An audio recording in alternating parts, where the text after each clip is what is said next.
Speaking of time, how many people here wish that you had more time for yourself? Okay, lots of hands, lots of hands. How many people here wish you had more time with the people you love? Oh yeah, and now if you're with someone you love, you better have your hand up right now. That's just a little relationship advice for. That's free. That's not my message this morning, but very important. No, the thing is, we all want more time. We all feel like I need more time for me. I need more time for the people I love. Hopefully, we feel like we need more time for God, spirituality, what's most meaningful for us in our lives. And yet we live in a culture that is overscheduled, overprogrammed, overwhelming with the stuff that we put ourselves through. And that's the norm of the culture that we live in. So to be normal means to just be completely, pushed to the max constantly in our lives these days. So here's the thing. The consequences of being always driving, always doing, are that we usually don't eat as well as we'd like. We usually don't exercise as much as we should. We usually drink way too much coffee to keep it going, and a lot of times too much alcohol, because once you go up all day, then you need a little coming down.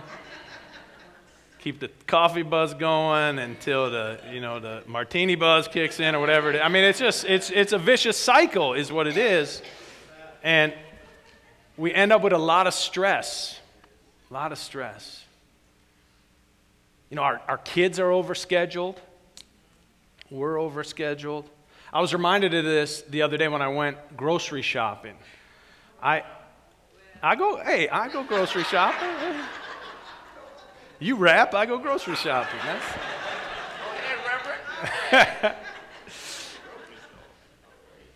So I was going to the grocery store, and this always happens to me. I don't know about you, but I always get the shopping cart that has the messed up wheel, and and you got to, spend the whole time pushing real hard just to keep it going.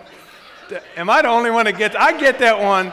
They're probably all like that. I don't know why I don't go back and switch, but I'm always too busy, so I'm like, all right, I'm just going to keep. It's crazy. And so the thing is that it's exhausting. It's frustrating. It's like, oh, man, to keep this thing, you're bumping into people and stuff. But the thing is that that's what our lives can feel like when they're out of alignment. We feel like we keep getting pulled in directions that we don't want to go. This isn't where I'm trying to go with my life, and we keep getting pulled over. I asked people on Facebook this week if thank you for those who responded. I asked people, how do you make time for the things that are most important to you in your life? And I got some great comments. One person, what one person said, he posted, what's getting in his way was Facebook. Ain't that the truth? I'm pretty bad at it. I am really guilty of this too, because I'm working on it though. I am. This is one of my things that I'm doing this year. If you're on Facebook, you know that you sometimes get somebody who posts a picture of themselves, and and it says, having a romantic dinner with my sweetheart. You're thinking, no, you're not. You're on your phone over here, like taking pictures. I'm like, just put down the phone and have dinner. But it goes back to the old ancient philosophical question that if you're having a romantic dinner and hundreds of your Facebook friends don't know about it, did the dinner really happen?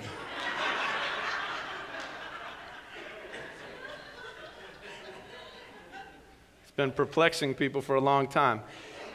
Now this hit me just before Christmas. I was out on a hike with my family, doing a little family hike, getting out in nature.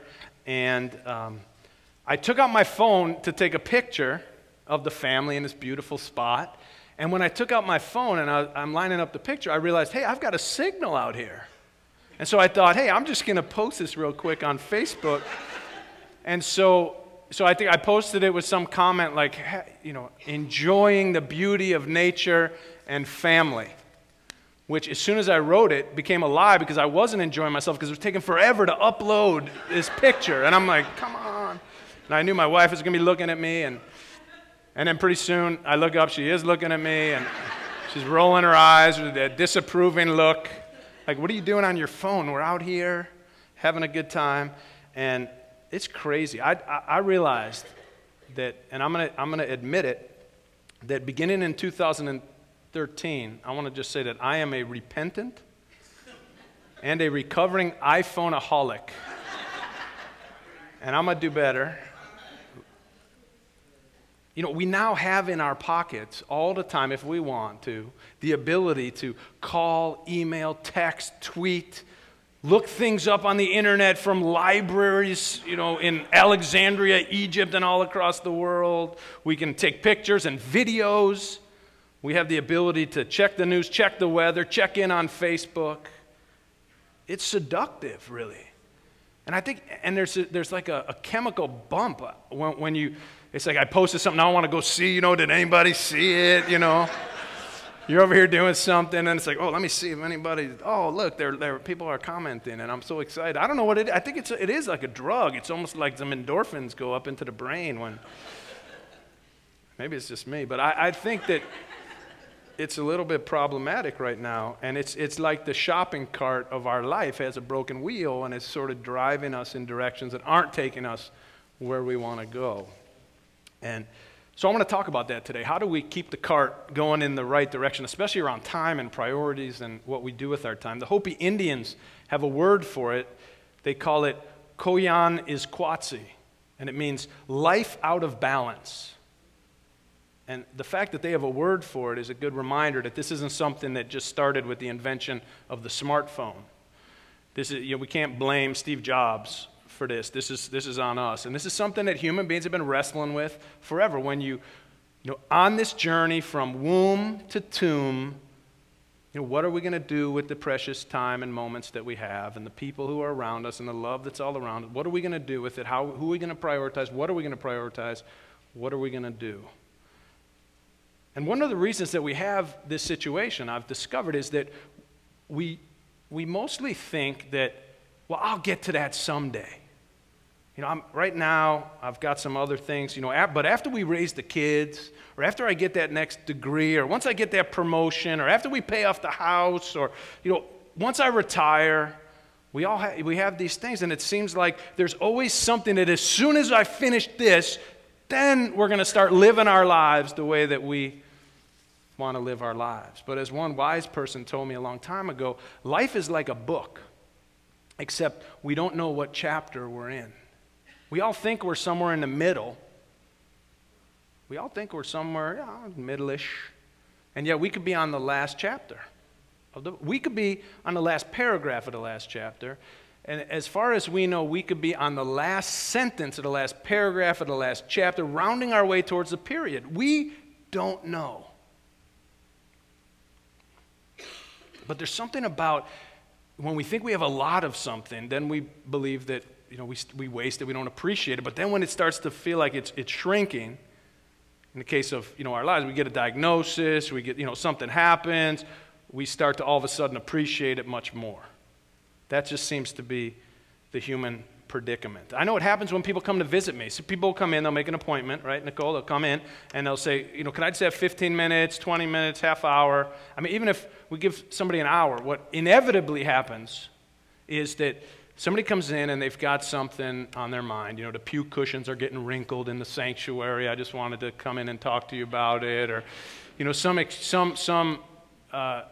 idea, some abstract idea about theology that they're saying, you know, this has been bothering me my whole life. Could you explain the virgin birth, for example? Can we talk about this a little bit? And then what happens is we're talking for a while, and then when there's just about 5 minutes left, their time's almost up, then they say, all of a sudden, oh, and by the way, you know, something like, I just want to let you know this is the 10-year anniversary of when my twin brother was killed. And then I realized, oh, that's what this person really came in there to talk about. But it's always sort of at the end when time is running out that we realize how precious it is. And I've learned how to deal with that now after a while. Now I kind of get people past the first few things they want to talk about so that we can, you know, what's really going on. with folks, so I'm a little bit better about getting to the bottom of things. But it reminds me of an article I read last Sunday. You might have seen it in the New York Times Magazine. There was an article about the author George Saunders, and he describes a flight he took from Chicago to Syracuse that was about a little over 10 years ago. He was flying home on the plane. He's reading his magazine, minding his own business, when he explains suddenly there's this crazy sound like a minivan slammed into the side of the plane. And I thought, uh-oh, I'm not even going to look up. If I don't look up from the magazine, it's not happening. And then it happened again. And everyone starts screaming, and the plane is making a terrible metal in distress sounds, and black smoke, black like in a Batman movie, is coming out of the vents and the air vents in the ceiling. And they turn back toward O'Hare, and there's this grid of Chicago, and I'm seeing it coming in really fast, he says, and the lights are flickering, and the pilot comes on, and he tells everyone with a panic in his voice, stay buckled. And there's this 14-year-old boy next to me, and he turns to me and he says, "Sir, is this supposed to be happening?"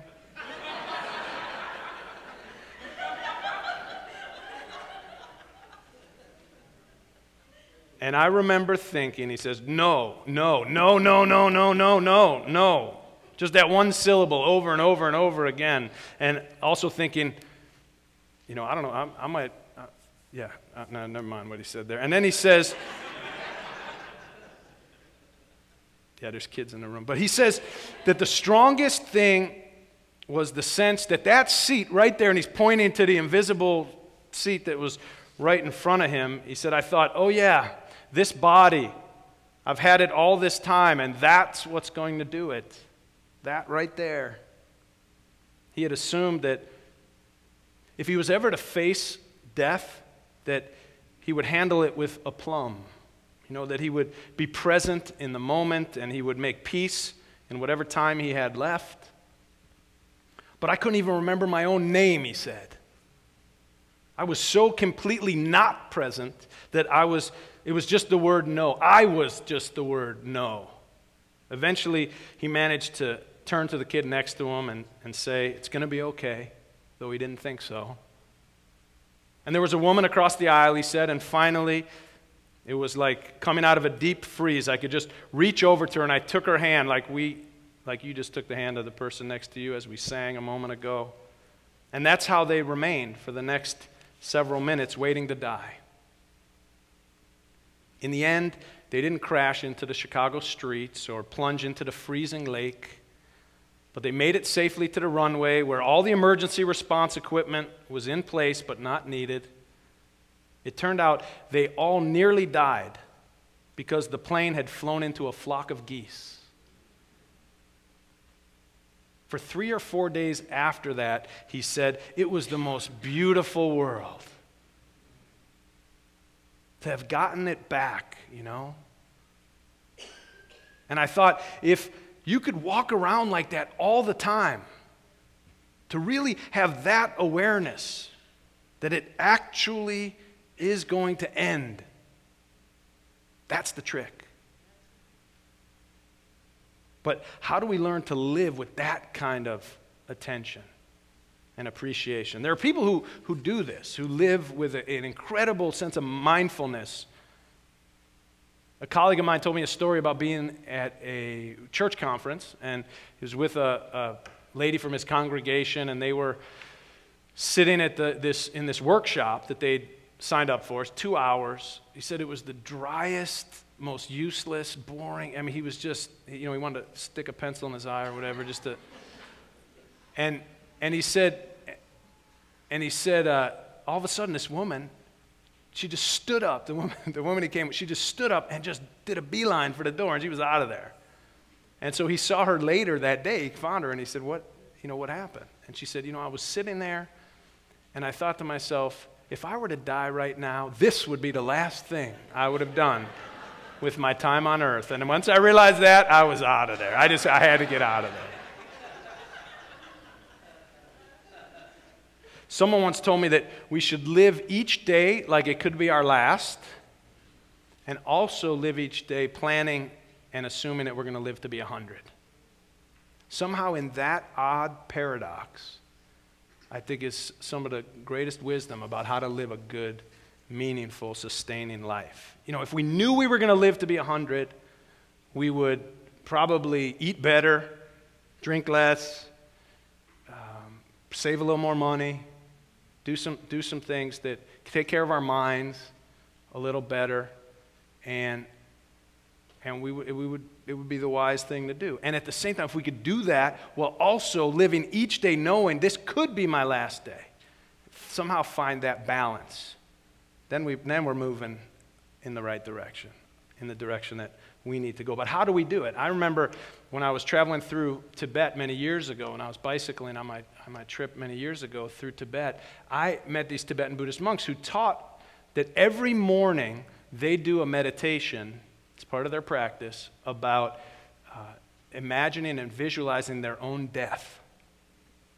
And they do it for two reasons. They do it for one reason is so that when they come to the moment of dying, and they think of all kinds of scenarios. I mean, it's pretty intense stuff. And they said so that when they come to the moment of dying, they don't end up like George Saunders, you know, freaking out and yelling no constantly, but actually can be present and face the reality of it. But also, they said, it's also so that they can live the day they're in with the appreciation it deserves, as the miracle that it truly is. One of the reasons that the shopping cart that we're driving in our lives tends to take us off track is because a lot of times we think that someday I'll get to it. There's always someday, and I'm going to get to it and do what I want to do. There was an older gentleman, retired, came through the line after the first service today, and he said, I'm just telling you, you think when you're retired you're going to have all this time? He said, I'm busier now than I was before. He's doing a lot of fun stuff, with grandkids, volunteering, helping out, but he said, I'm busy too. I have to be careful, even in retirement, to slow down. So if you're taking notes this morning, then the first thing that I want you to write down is that the first idea is every morning, what makes the most sense, and I think is the most helpful, is to take the first minutes, 10 minutes, 20 minutes, half hour, whatever you can do, and spend that time, number one, considering what if this were my last day?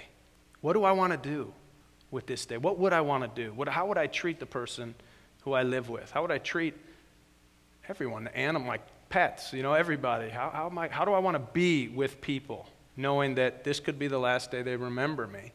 And just take that in. That's powerful. That can change everything. And just spend some time focusing on God, on life, on spirit, on your sense of higher power, whatever is your most meaningful, most high, most praiseworthy in your life. But I've done it both ways. I've been a dad with a million things going on, and I've just gotten up and, hey, I got to get busy, get on the computer, do whatever, making phone calls, making breakfast, and I make breakfast too. And then I've also done it where I take that time in the morning. I try to take 20 to 30 minutes every morning. But even if I'm super busy, I woke up late, I always take at least 5 to sit and take that time for myself, for God, for what's most significant. And what happens is if you start doing this, and I want to suggest that you do this for 10 minutes every day this week. Just try it out, 10 minutes, because I'm telling you, I've done it both ways, and my life is so positively affected when I actually take the time, when I give those first few moments to the most important part of my life. And what happens is if you start doing this is that you're going to start saying no to some things that you've been saying yes to for a long time. Why is that? Because when we get in touch with the bigger yes in us, it becomes a lot easier to say no to a bunch of small things that aren't that important, that aren't that lasting. And so and a lot of people think that it's about discipline. I'm not disciplined enough. And it's not about discipline. It's about being in touch with the bigger yes. What is my purpose? What is my passion? What do I care most about? Who do I care most about? and realizing I'm a miracle. This is a precious life. I'm alive. I've got, if you've got your health, if you've got the ability to love and reach out and all those things, to do that and to get focused on it. I always want, my biggest prayer is I want to be a vehicle of your love. I say to God, I want to be a vehicle of your love today. Help me figure out how best to do that. And I just try to absorb that and breathe that in like we breathe in peace and breathe out love. That's a major prayer for me in the mornings. And so I want you to consider doing that for 10 minutes a day. I know some people will say, oh, yeah, Marlon, you don't understand. There's so much I have to do, man. I can't stop working. I got things to do, people to see, places to go. There's a lot to do. I got mortgage and bills to pay, kids. But the thing is, we do have a choice. We have a choice about how we spend our time, what we put our attention into. It's not worth kidding ourselves. We have the time if we make the time for the most important things. It means saying no to the small things so we can say yes. And the thing is that a lot of the things that we could do, we have access to do so many things that are good. They're good. They're great. We can, a lot of times we can afford it. I'm healthy enough. It's available to me. We have too many good options, but we have very few great options. And sometimes we have to remember to say no to the good so that we can say yes to what's great. And you're great, and we're great, and being alive is great, and the possibilities of what we can do are amazing. So that's the thing is, the other thing I know people say, well, yeah, that's easy for him to say. He only works 1 day a week. He's up there. It's like, he's got all the time in the world. No, it is true. I was thinking, the norm in our culture, right, is to overschedule, overprogram. We've been talking about that. And I learned recently that the average amount of television that the American watches is 24 hours a week. That's 3 full work days a week. And we don't spend that much time with our kids, being creative, with God, spirituality, at church, for example. But that's the norm. So if that's the norm, I don't want to be normal. If that's what the average American does, I want to set my sights a lot higher. And that's a pretty low bar, 24 hours. In the book of Romans, chapter 12, verse 2, in the Bible it says, "Do not conform any longer to the pattern of this world, but be transformed by the renewing of your mind." Do not conform any longer to the patterns of this world, but be transformed by the renewing of your mind. Then you will be able to test and approve that which is good and pleasing and perfect and of God. That to conform to the ways of our culture is to let the wheel of the cart that's broken lead us astray. We are not meant to conform to the patterns of this world. And those patterns, and staying busy, there's economic and political ramifications to this. Staying busy, doing stuff, staying in there means not thinking, not focusing, not being politically involved. There's a lot of ways which that keeps the system going, a system that we don't need to be perpetuating with our lives. So we need to do as Nancy Reagan once said, and just say no, even to the good, in order to say yes to what's great. We have this one precious life. We live in an incredible moment in human history, and yet we fritter it away, so much of our time, on frivolous things. And I'd rather learn to say no now about things that I can change than to just be, in a desperate moment like George Sanders on that airplane going, no, no, no, no, no, no, no.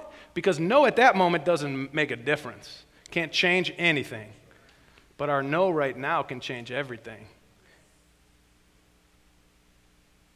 So, now the other statistic I learned is that the average father spends 2 hours a week watching television and only 5 minutes a week with his kids.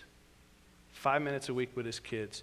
So, but whether it's television or Twitter or Facebook or online video games or reading the newspaper or watching cable news network, a lot of us spend a lot of hours doing things that don't really matter and much less time doing things that matter, that last, that are important in our lives. And one of the problems is that because these things aren't necessarily bad, we have to remember that sometimes the good can be the enemy of the great. I mean, most parents would die for our children. I mean, every parent, I think, we'd step in front of a speeding train for our kids. And yet, a lot of times while we're alive, we don't make the time to focus on them. So the second thing, if you're taking notes, to think about is what my wife and I started to do recently is we have decided, because the kids grow up so fast, with the blink of an eye, is that we spend a minimum, at least 10 minutes each, every day with each child, one-on-one, doing what they want to do. It's their agenda, because so much of it's our agenda. Come on, get your clothes on, go, we're going to, we're getting to church, come on, hurry up. I love it. I mean, it's crazy. We're yelling, come on, getting all stressed out. We're trying to go to church. We're in knockdown, drag-out fight. Where's your belt? So that we can get to church and be a happy family and learn how to live life.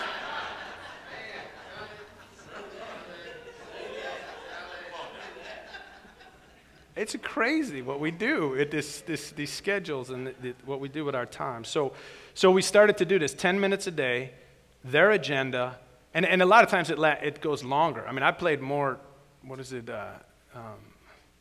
checkers, the 4 checkers, the standing up game with the Connect 4. I played more Connect 4 this week than I played in my entire life, but that's what my son wanted to do. And then, of course, my daughter wants to play Connect 4. She doesn't know how. She's 4 years old. She doesn't understand it, but that she sees her brother doing it. But that's what they want to do, and spending that quality time. So important. It has such an impact, and yet it takes a real commitment to do it. But this isn't just about whether you have children at home or not, of course, and it's something you could do with your lover, with your partner, with your friends. It's like, hey, what do you want to do? It's your choice, your call. I'm here to do what you want to do, and spend that time with that kind of love and that kind of intention, certainly with our children. But that's what happens when you get focused on the first part of your day, giving it over to what's most important. All of a sudden, a lot more things come into view of being important. It strengthens your yes for those things so that it makes it easier to say no to the things that aren't important. When we had our first child, when she was pregnant with our first child, a really wise friend of mine who I respected, older gentleman, said, now you need to make it to every one of the OBGYN appointments, everyone. And I'm thinking, I had just started this job, just starting my ministry. I was so busy. I had so many things. I didn't know what I was doing back. I still don't know what I'm doing really most of the time. But, here I was, and he said, no, you make it every appointment. Every appointment? I'm thinking every week for a while, every 2 weeks for a while. She picked a midwife that lived, I couldn't, it's so far, it was past Broken Arrow. But I did, and I'm really glad I did, because there were some moments there, and sometimes it was just driving in the car, waiting in the waiting room, some precious moments, and then of course hearing the heartbeat for the first time together of our first child is incredible. Tears and beautiful moments together, and seeing the pictures for the first time, it was pretty incredible, and lo and behold, everything that needed to get done at church and everywhere else at home, it got done. Things got done.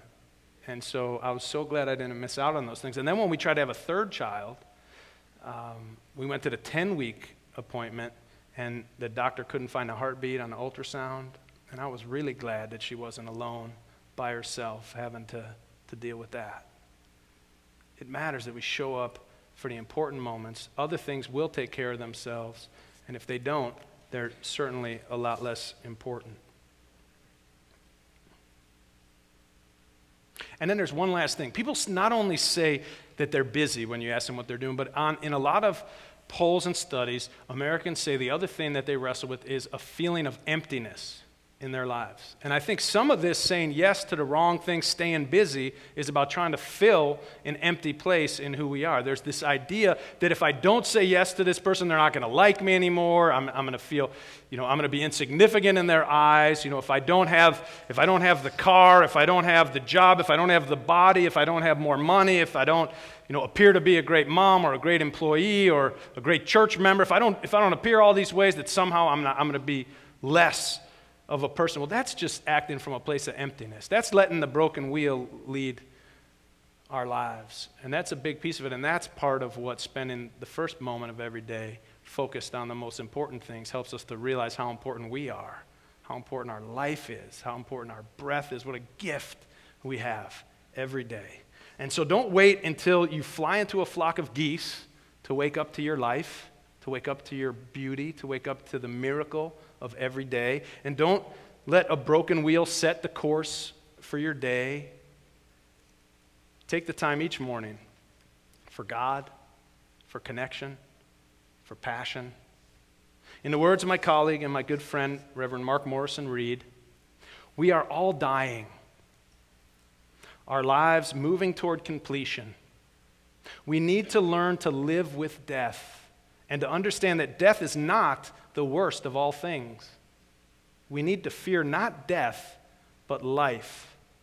Empty lives, loveless lives, lives that do not build upon the gifts that each of us have been given. Lives that are like living deaths.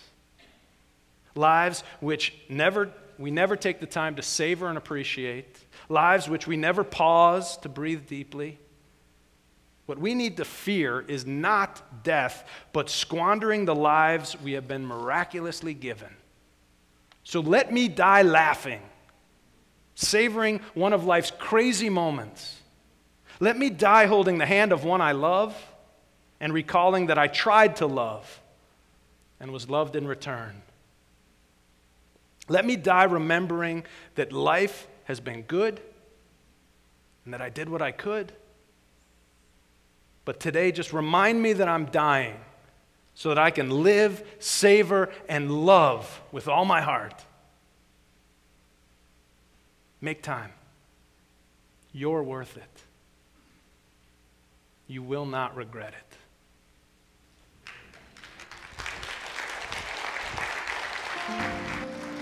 We are working on building the most inclusive church that the world has ever seen.